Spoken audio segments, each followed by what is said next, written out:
எனக்கு வந்த ரெண்டாவது ப்ரோமோவை விட மூணாவது ப்ரோமோ தாங்க பிடிச்சிருக்கு. அட்லீஸ்ட் அதுலையாச்சும் கேட்க வேண்டிய ஆட்களை நாக்கப்படுங்கிற மாதிரி கேட்குறாரு. இன்னும் கேட்க வேண்டிய ஆட்கள் இருக்காங்க, ஆனால் அவங்கள கேட்க மாட்டாங்க அப்படிங்கிறது நமக்கு நல்லாவே தெரியும். ஏன் அப்படிங்கிறது தான் எனக்கு புரியலை. ஏகப்பட்ட காரணங்கள் இருக்குது, பட் இருந்தாலும் ஒரு மாதிரி ஷோ வந்து ஒன் சைடில் போய்கிட்டு இருக்கு. ரெண்டாவது ப்ரோமோ நீங்கள் பார்த்துருப்பீங்க. ரெண்டாவது ப்ரோமோ பற்றி நம்ம பேசியிருக்கோம். அதில் வந்து எனக்கு கொஞ்சம் கூட சாட்டிஸ்ஃபைடு இல்லை. ஏன்னா மைக்கை கழட்டி உட்கார வைக்கிறது வந்து பெரிய பனிஷ்மெண்ட்டாக எனக்கு தெரில. அதனால் ஒரு மாற்றமும் வரப்போகிறது கிடையாது. ஒன்று. மூணாவது ப்ரோமோ போவோம். நேற்றுக்கு கமருதீன் வந்து நிறைய விஷயங்கள் பண்ணாப்புல. எஃப்ஜே கிட்ட போய் சண்டை போட்டது, எஃப்ஜே வந்து அடிக்கிற மாதிரி போனது. எப்படின்னா, ஏய் நீ எல்லாம் ஒரு ஆளே கிடையாது.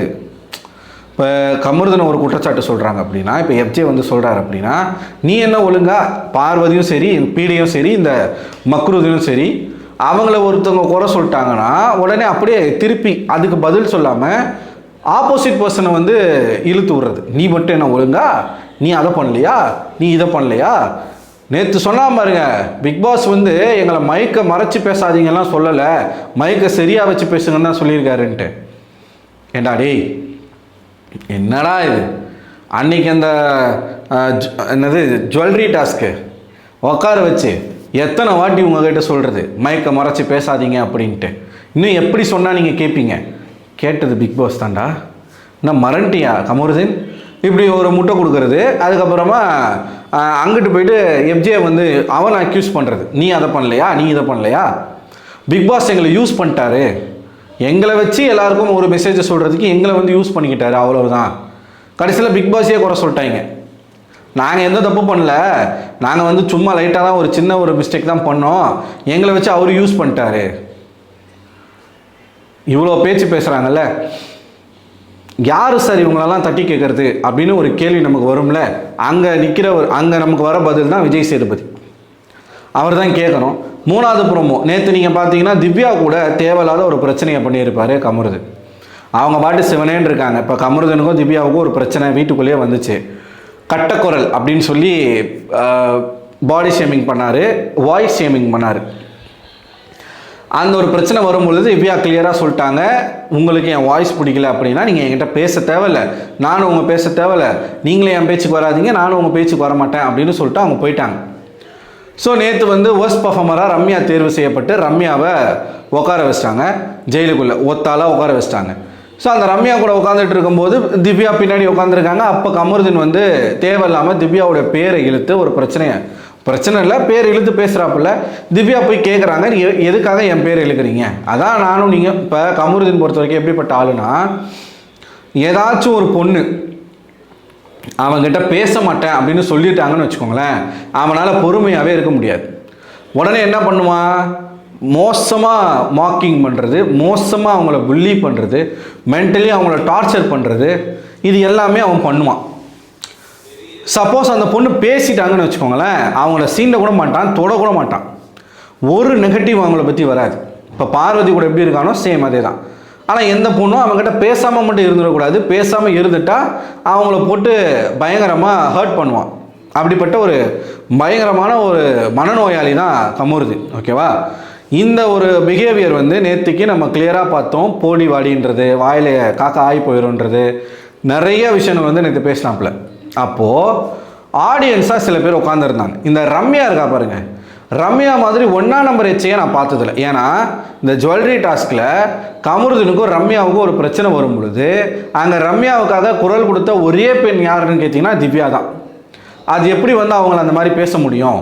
எப்படி வந்து அவர் இந்த மாதிரிலாம் பேசலாம்? எப்போ பார்த்தாலும் பெண்கள்கிட்ட இதே மாதிரி எதுக்காக அவர் பேசுகிறாருன்னு வாய்ஸ் அவுட் பண்ணது திவ்யா மட்டும்தான்.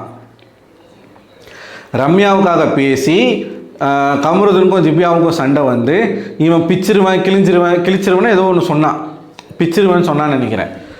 அதுக்கு வந்து இவங்க கேட்டு அப்போ அவங்க வந்து பார்வதி உள்ளே வந்து தடுத்துட்டு போக ஒரு சைகை பண்ணி, ஆக்சுவலாக போன வாரம் விக்டிமாக இருக்க வேண்டியவங்க திட்டு வாங்கிட்டு இருந்தாங்க. யாருனால? ரம்யாவால். அந்த நன்றி விசுவாசம் ரம்யாவுக்கு இருந்துச்சா நேற்றுன்னு கேட்டிங்கன்னா துளி கூட கிடையாது. தாங்கிட்ட எவன் பேசினாலும் அதே கமருதீன் இன்னொரு பொண்ணை வந்து அப்யூஸ் பண்ணிக்கிட்டு இருக்கான், மோரலாக வந்து அவன் வந்து லிட்டரலாக வந்து அவங்கள புள்ளி பண்ணிகிட்டு இருக்கான், அதை நம்ம தட்டி கேட்கணும், நமக்காக திவ்யா நின்னாங்க, நம்ம திவ்யாக்காக நிற்கணுன்ற ஒரு எண்ணம் ரம்யாவுக்கு வரல. கானா வினோத், அமித்தெல்லாம் பார்த்தீங்கன்னா இந்த வீட்டு தலை அப்படின்னு சொல்கிறதுக்கே அவருக்கு வந்து ரைட்ஸ் கிடையாது. பார்வதியினுடைய அடிமை அப்படின்னு வேணால் சொல்லலாம். பார்வதியினுடைய ஒரு வெல்விஷர். பார்வதியை உட்காந்து அவ்வளோ நேரம் சமாதானப்படுத்துகிறாப்புல, மோட்டிவேட் பண்ணுறாப்புல. பார்வதி இப்போ எஃப்ஜேவுக்கும் பார்வதிக்கும் ஒரு பிரச்சனைனா நேராக அவர் உள்ளே வந்து எஃப்ஜேவை கேட்க ஆரம்பிச்சிருவாப்புல. ஆனால் அதே பார்வதினால இன்னொருத்தவங்களுக்கு பிரச்சனைனா இவர் வாயவே திறக்க மாட்டார். முதல்ல விஜய் சேதுபதி 3வது புறமெல்லாம் அவரை தான் கேட்குறாரு, நீங்கள் தான் இந்த வீட்டுக்கு தலை, அங்கே ஒரு பிரச்சனை நடக்கும்போது நீங்கள் என்ன சார் பண்ணீங்க அப்படின்னு சொல்லி கேட்குறாரு. அமித் வந்து அவரை போய் கேட்டால் அவர் கொடுக்குற பதில்னா, இது ஒன்றும் ஸ்கூல் கிடையாது, இவங்கெல்லாம் ஒன்றும் ஸ்கூல் ஸ்டூடெண்ட்ஸ் கிடையாது, நான் ஒன்றும் டீச்சர் கிடையாது, நான் எல்லாரையும் கண்ட்ரோல் பண்ணுறதுக்கு என்னால் அவங்க வாயெல்லாம் கண்ட்ரோல் பண்ண முடியாது, இப்படி வந்து பேசுறதுக்கு எதுக்கு வீட்டுக்கு தலை? சரி, நீங்களாம் இப்போ எதுவும் பண்ண தேவையில்ல, உங்ககிட்ட வந்து ஒரு குற்றச்சாட்டு வைக்கிறாங்க, அப்போ நீங்கள் என்ன பண்ணியிருக்கணும், அதே இடத்துல பேசியிருக்கணும். ஆனால் நீங்கள் என்ன பண்ணிட்டீங்க, லிட்டரலாக புகார் கொடுக்க வந்த விக்டிமாகிய திவ்யாவை நீங்கள் வந்து பேச ஆரம்பிச்சிட்டிங்க. இது என்ன, நான் என்ன அவங்க வாயை கண்ட்ரோல் பண்ண முடியும், இது என்ன ஸ்கூலா, அப்படி இப்படின்னு பேச ஆரம்பிச்சிட்டிங்க. ஒரு வார்த்தை கமருதனை கண்டித்து பேசலை அந்த இடத்துல. அதுக்கப்புறமா பெட்ரூமில் போய் பேசுனதுலாம் கணக்கு கிடையாது. இதை தான் விஜய் சேதுபதி கேட்குறாப்புல. அங்கே அவ்வளோ பெரிய பிரச்சனை நடக்கும்போது வீட்டு தலையாக நீங்கள் என்ன பண்ணீங்க?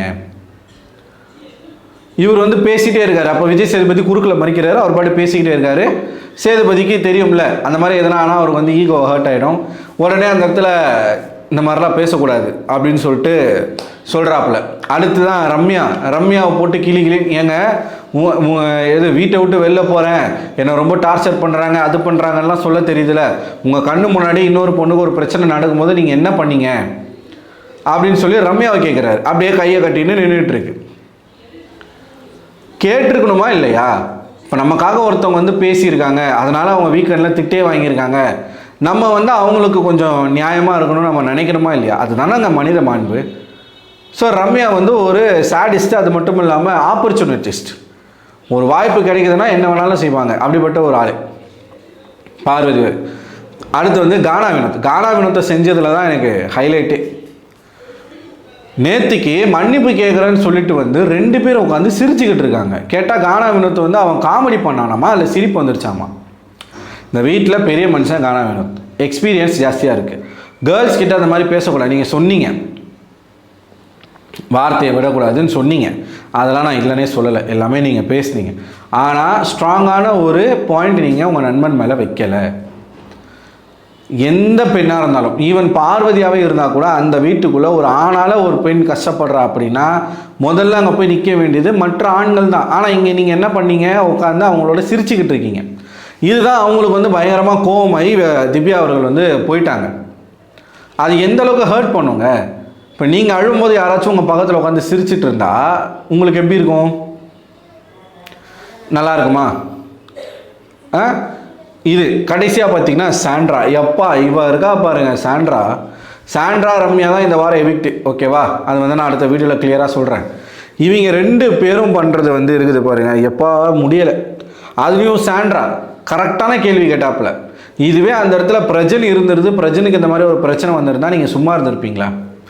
இவ்வளோ நாளாக திவ்யா கூட ஃப்ரெண்டாக இருந்துட்டு ஒரு சின்ன மனக்கசப்பு, அப்போ கூட திவ்யா பேசுகிறதுக்கு தான் ரெடியாக இருந்தாங்க, அவங்க வந்து உங்கள்கிட்ட பேசினாங்க. ஆனால் நீங்கள் வாண்டடாக அவங்கள நீங்கள் அவாய்ட் பண்ணிட்டீங்க. உங்களை பொறுத்த வரைக்கும் பிரஜன் வெளில போனதுக்கு காரணம் திவ்யா. வெளியில் போன பிரஜனும் அதே மாதிரி தான் பேசிக்கிட்டு இருக்காப்புல, திவ்யாவை பற்றி தப்பாக பேசிக்கிட்டு இருக்காப்புல. சாண்ட்ரா ஒரு வார்த்தை கூட பேசலை. சாண்ட்ராவை பொறுத்த வரைக்கும் பிரஜன் வெளில போனது காரணம் திவ்யா. அதனால் அவங்க அதை பார்த்தும் இன்னும் ஏற்றி தான் விட்டாங்க. ஏன் இதே பார்வதிகிட்ட போய் அவன் மண்டையை உடனே சொன்னது சாண்ட்ரா, அதே பார்வதியை கழுத்தில் மிதின்னு சொன்னது சாண்ட்ரா. பார்வதிக்கு அது தெரியுமா? தெரியாது. தெரிய வரும்போது பார்வதி என்ன பண்ணுவீங்க? சபரி வந்து கண்ணில் அடித்தான் இல்லையா, அன்றைக்கி கழுத்தில் தானே நான் மிதிக்க சொன்னேன், நீ வந்து கண்ணில் அடிச்சிட்ட, நான் பேமெண்ட் தரமாட்டேன் அப்படின்னு சொன்னது சாண்ட்ரா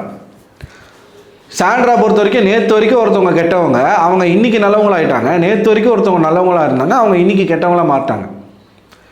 சரி, கெட்டவங்களாக மாட்டாங்க, நீங்கள் 2 பேர் தள்ளி இருக்கீங்க, சரி அதெல்லாம் ஓகே ஃபைன் தான். ஆனால் அந்த மாதிரி ஒரு சம்பவம் நடக்கும்போது ஒரு பொண்ணு அங்கே அஃபெக்ட் ஆகுதுங்க. ஒருத்தன் ரொம்ப மோசமாக புள்ளி பண்ணுறான், ரொம்ப மோசமாக மார்க் பண்ணுறான், துளி கூட அது நல்லா இல்லை. அப்போ நீங்கள் என்ன பண்ணணும்? ஆஸ் இன்னொரு ஒரு ஃபீமேலாக நீங்கள் அங்கே வாய்ஸ் அவுட் பண்ணியிருக்கணும்.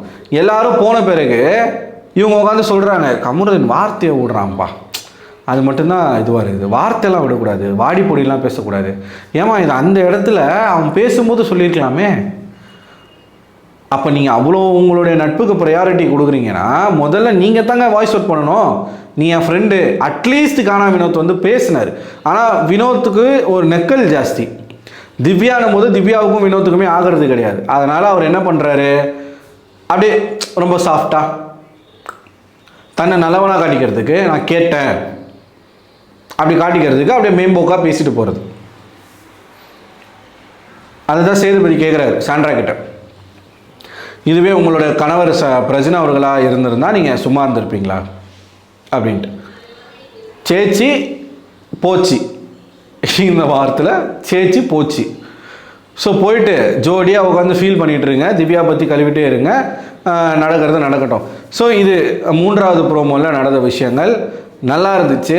ஆனால் எனக்கு மெயினாக இன்றைக்கி நீங்கள் அட்ரஸ் பண்ண வேண்டியதாக அந்த 2 தருதலைஸ், ஒரு பீடை ஒரு பண்ணாடை, இந்த 2 பேரையும் நீங்கள் போட்டு பொழகணும். அது வந்து பொழகிறதோடு நிப்பாட்டக்கூடாது, ஹெவியான ஒரு பனிஷ்மெண்ட் வேணும்.